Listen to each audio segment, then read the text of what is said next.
This is now the big story, and we do that every morning at this time, where we look at a huge current affairs topic, and the whole matter of, dual citizenship and what's happening in the political realms in Jamaica is definitely a big topic right now. Dancehall and reggae star Mr. Vegas has taken to social media to urge opposition leader Mark Golding to declare his citizenship status, and that has now been declared, and Mr. Vegas has been talking quite a bit about it, passionately at one point, calling on Mr. Golding to clarify his stance on dual citizenship. And this has obviously sparked a heated debate among many Jamaicans. We have with us this morning none other than Mr. Vegas as my very special guest. Morning, Mr. Vegas. Hey, Richie B, how are you, man? I'm doing well. How about you, my brother?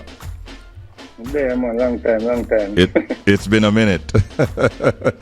Yes, I just want to commend you on a clip that you posted of your performance in Toronto recently. It looked like you flattened the darn place. From what I saw. It was a real good vibe. The people at the phone, Sanchez is the boss. Yes. So, of course, performing before Sanchez, of course, I had to go out there and, set the stage for the king, Yes. Egyptian was also on the bill. So it was a great lineup. It was a day for mothers, So, we had to go extra. Yes. Yeah, man, you did good from what I saw. Congratulations. Now, onto this matter of dual citizenship and what's happening in our political circles, Mr. Vegas. Why, first of all, did you decide to basically speak out on this issue? Well, when I saw that the process for us to become a republic was blocked by Mark Golding, I wanted to know why. So his reasons that he gave, his reasons that he gave, his initial reasons, one, the CCJ and he was not in agreement with the Commonwealth being removed from the Constitution, or being a part of the new Constitution going forward.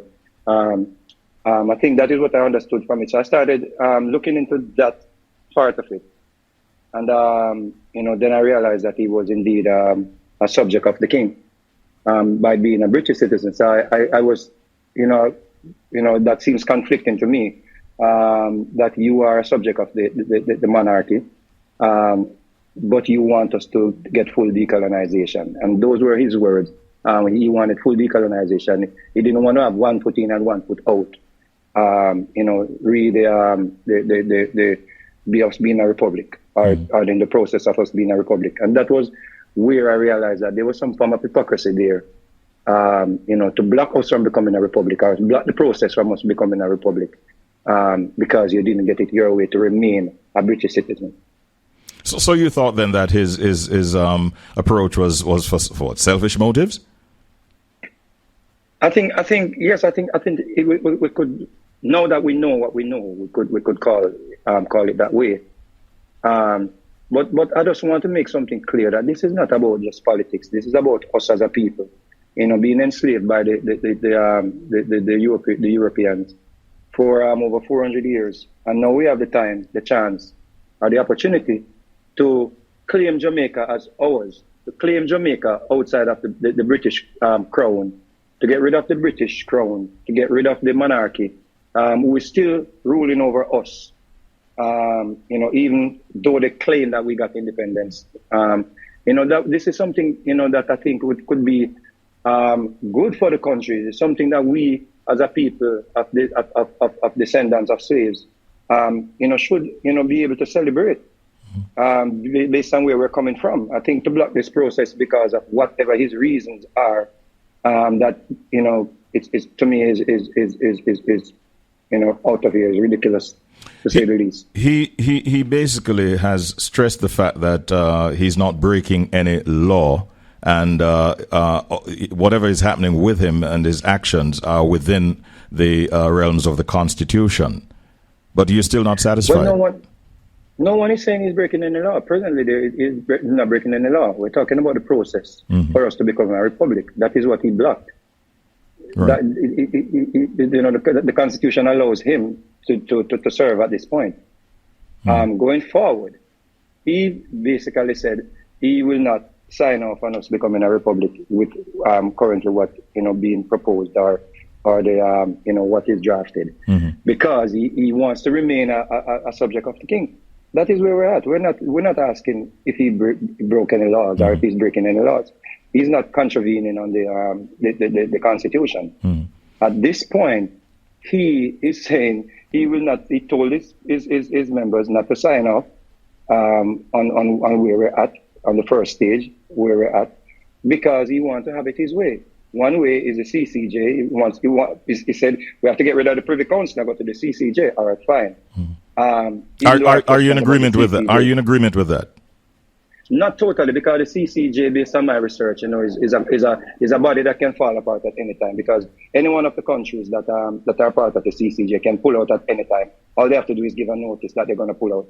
So I can spend millions to let my case to bring my case to the CCJ, and in the middle of me I'm going through the process, or somebody pull out, and the thing fall apart. We don't know. It's not something as the Privy Council where you may have to go through a referendum or whatever.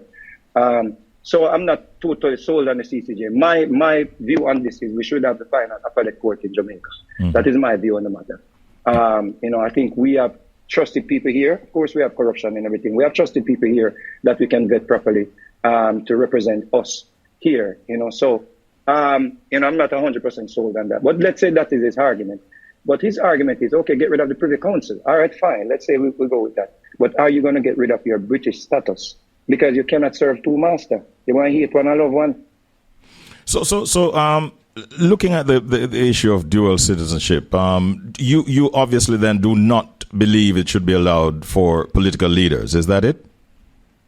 I agree with the Prime Minister on that. I don't think it should be like in America. You can be a congressman, etc. If you were born in another country.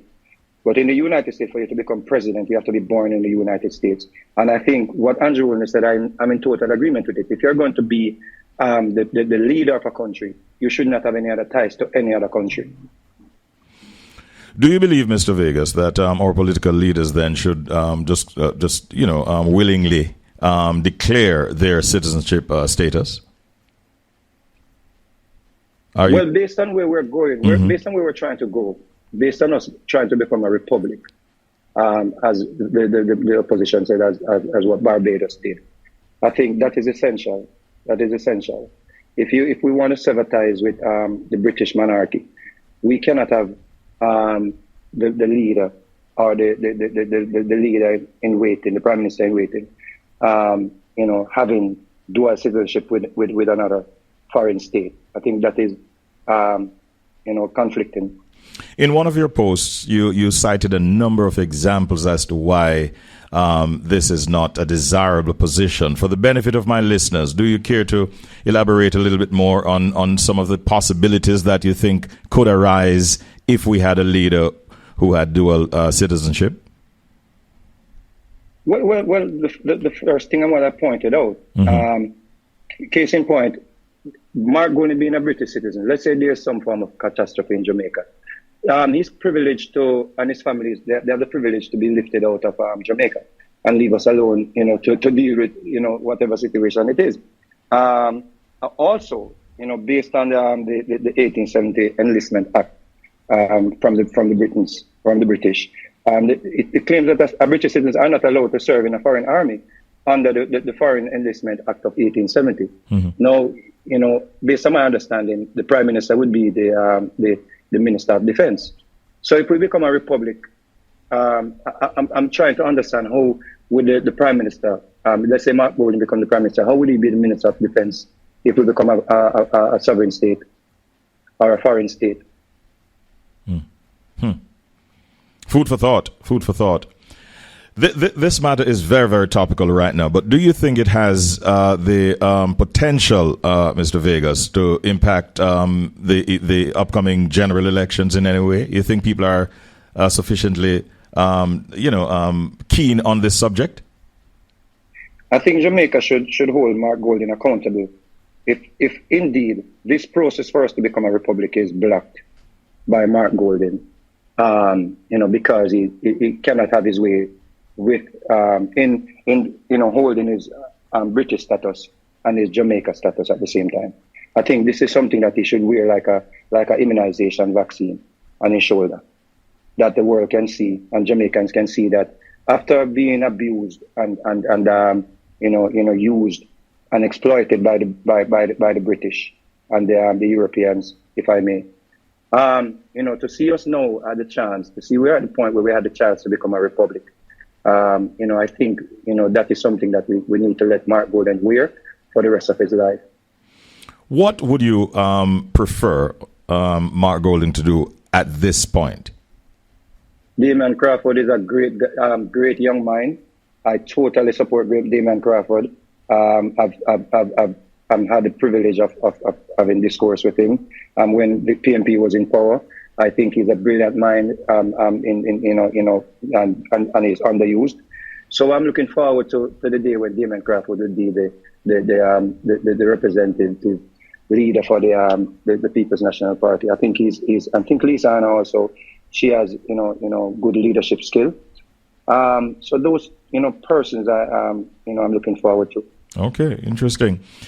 I actually read a post that you put out. I think I read it yesterday morning on this program, where you basically were saying that you're seeing all the negative reactions to your comments. I think you even intimated that there might have been some kind of like death threats or something like that. Have you been threatened since you've been making these statements recently, and do you feel threatened in any way whatsoever? Well, I provided the evidence of the death threat. I provided evidence of the stigma that, but I'm used to that. I've been doing music for almost 30 years. I'm used to people trying to stigmatize Mr. Vegas' name because they know that I'm that good. They know that the only way to get Mr. Vegas out of the race is to try stigma. And that has not worked over the years. I continue to find hit songs over the years. I've done my fair share of providing great entertainment to the world and still continue to provide entertainment to the world. Mm-hmm. So I'm not worried about stigma, and I'm not worried about threats from idiots. I just realize that it's out of ignorance. I realize how the politicians over the years were able to pin us against each other, where we could take a firearm and turn it against each other because of political motives or reasons. And I'm not going into any physical or verbal confrontation, violent confrontation with anyone. If that's what you think you need to do to silence Mr. Vegas, then go ahead. But at the end of the day, I'm pro-Africa and I'm pro-Jamaica. I'm pro-Black. Yeah. So if I see something that I think would be a milestone, something that should be celebrated, being derailed by a British citizen, then of course I'm going to speak on it. And I think I have the right to. I think I honor my ancestors who fought for us to be where we're at as a quote unquote free people. My sacrifice or me being a martyr would be the least of the episode. We hope it doesn't come to that, Mr. Vegas. Are you enjoying the, shall we call it, newfound status of being a well respected and listened to public social commentator? Well, I don't think I'm doing it for any appellation or for people to say, oh, I respect what Mr. Vegas is doing. I think because tomorrow I'm going to do something and they're going to usher me out. So I don't think it is. I don't think it is that. It is. I think it is more of being, as I said before, a pro, African, a pro Jamaican, Jamaican, a pro Black. That is what I stand for. That is what I celebrate. So and I want to let people understand this has nothing to do with if Mark Golding is breaking any law or laws at this point. What we are speaking about is the process that Mark Golding blocked for us to become a republic, or stalled, or derailed. That is what we're speaking about, and his reasons for doing so. So people are trying to shift the goalposts and point to, the Prime Minister's status declaration and this and that, and Mrs. Holness. Mrs. Holness became the Speaker of the House. She didn't break any laws or law. But of course, people ran with it and said it was unethical. She should step aside. Yeah, she didn't break any law. According to the Constitution, she's within her rights to serve as Speaker of the House. But of course, people ran with it and told us. I saw so many posts where people disrespected on platforms where political activists are. People disrespected Mrs. Holness for being the Speaker of the House. That does not contravene on any part of the Constitution. But here we are trying to go with ad hominems to defend the action of Mr. Golden. Mr. Golden should have declared that he's a British citizen even before becoming the opposition leader. I strongly believe that. You would have seen where he said that when he's traveling to the UK or to the United States that he applies for a visa like everybody else. What were your thoughts of that? It was a good laugh. It was a good laugh because I didn't know that if you're a British citizen, you needed a visa to go to the United States, or you needed, it's like Mr. Vegas tried to get a visa to come to Jamaica. I found it laughable to say the least. All right. Final question. In my view, if we can call it in a Jamaica way, it's just a damn lie. Well. Final question for you this morning, though, Mr. Vegas. What do you hope, really, will come from this conversation that we're having and that has been out there in the public sphere in relation to increased scrutiny of our leadership in this country? I think that the conversation should turn to, let us go to a referendum. Let the people decide if what they need. Do you want to if the people want to stay with the Privy Council? Let the people decide. That's where it's at right now. I don't think we should totally derail this process of us becoming a republic. We need to get rid of the British monarchy. The British monarchy controls all of Jamaica. They own all the land, all of these things, and the land's supposed to be turned over to people. My grandfather. My great-grandfather served in the war and was promised land in Red Hills, and we don't get the land as yet. What? Because we're supposed to get land from the British, Mm-hmm. Yeah, man. We're supposed to get land from them because, that happened. Yeah. So I think the British should also pay us reparation, and I would not trust a British citizen to go and vouch on my behalf for reparation. The British state owes us a lot of money. Mm-hmm. They sold us, they paid, the slavers, £20 million to quote-unquote release us from captivity. And then we had to work out, I think, another £20 million in apprenticeship. If you check that money in today's dollars, it's worth of money, billions. And I think that the British state, their obligation is to pay us reparation. And I cannot trust a British citizen to go in there, to go in a meeting, to go and vouch on my behalf. Who is he going to side with? Who is he going to fully represent? And that is what I'm afraid of. We've heard you loud and clear. We thank you for your time and your thoughts this morning, as per usual, Vegas, and all the best with your music career and all the other things that you're involved in. I might have to seek some guidance and counsel from you on one or two matters as well off the air. But thanks for your time this morning, and have a good day. Yeah, man. Give thanks. All right, take care. That's Mr. Vegas, ladies and gentlemen.